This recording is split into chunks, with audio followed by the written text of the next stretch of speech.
This book is called Frequency, The Power of Personal Vibration, and it's written by Penny Pierce. I highly recommend it. I'm going to read a little bit of it to you guys to open your consciousness. And I'm going to do these time after time, maybe once a week. We can read this book together and grow and learn.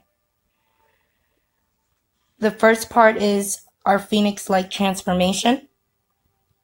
And the quote is, "There is a part of every living thing that wants to become itself. The tadpole into the frog, the chrysalis into the butterfly, and the damaged human being into a whole one. That is what spirituality is." Do you ever feel like a balloon being inflated with helium? You're getting bigger and bigger, expanding to a huge fullness, and the gas just keeps coming. Try taking a minute to be aware of everything that interests, pleases, and upsets you. Then include all the creative breakthroughs, new facts, daily developments, bids for attention, and curiosities there are in the world.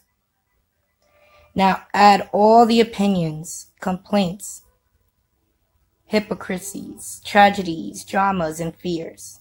Feel it all inside you. Wanting to be known, pushing against the limits of the thinning membrane that holds your reality in existence. How much more room is there? How much more pressure can you take before your reality explodes? There's got to be another, more unlimited way of knowing. Fortunately, we happen to be in the middle of an evolutionary process whose end result will be new kinds of perceptions, identity, and reality that are totally free of constraints.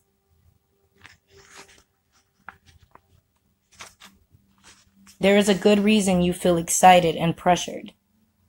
If you are to fully understand the emerging energy reality with its high frequency and unlimited perception, it helps to know there's a good reason you may feel shaken up, ultra-sensitive, or rudderless. The reality of the intuition age will be the result of the gradual but fairly rapid process of personal and social transformation. It can put you through the ringer emotionally and energetically, but will eventually deliver you to an amazing destination you'll love. And yes, there is a roadmap to help you get there. Understanding the transformation process as a whole is crucial if you don't want to jump from one popular trend in thinking to the latest energy technique while missing key components that can make your experience smoother, faster, and more cohesive. In this chapter, I want to give you a summary of the transformational journey we have embarked on, so you can have a framework for what's happening to you and the world. In other chapters, we'll dive into an exploration of the power of your personal vibration to navigate the stages in the transformation process successfully. And you'll learn to develop healthy conscious sensitivity that benefits both yourself and others.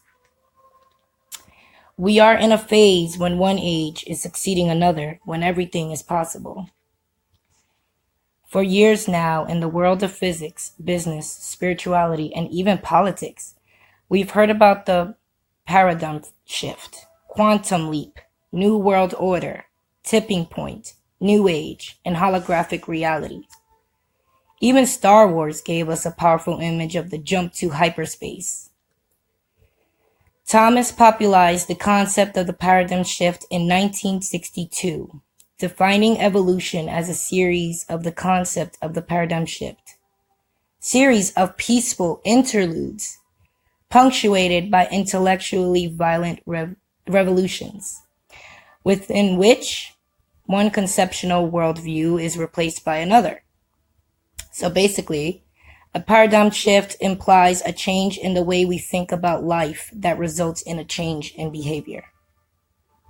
Remember how developments in agriculture changed primarily hunter-gathering societies, or the way the printing press freed us from church domination, and the Dark Ages, or how personal computers and the internet helped us shift from being isolated and local to being interconnected global citizens.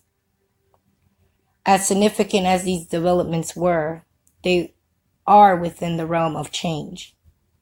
I believe what's happening today is more than change. We are living in the time of transformation. What's the difference? Change plus the next dimension equals transformation.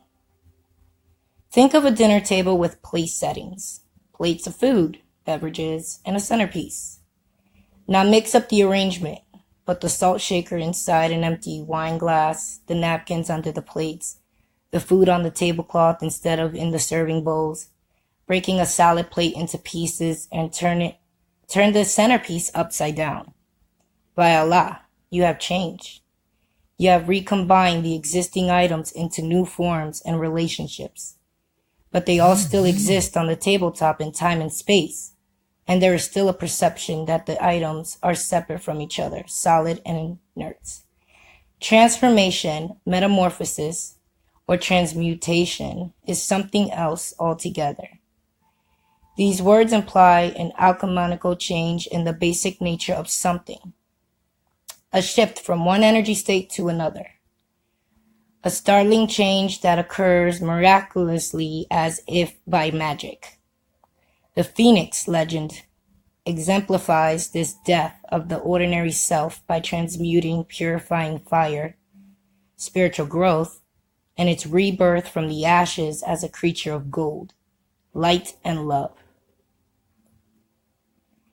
In our example of the dinner table, the water might transform into its gaseous state and seem to disappear, or the whole dinner table might transmute into an experience of its higher meaning.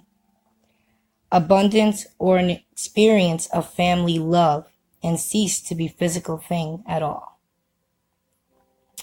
Tonight I will be reading another part of it, and it's going to be you're about to experience a big identity shift. And we will have a discussion on it also. This is what I can read for right now because my kids are coming home from school. But share this video and open up the consciousness and marinate the information.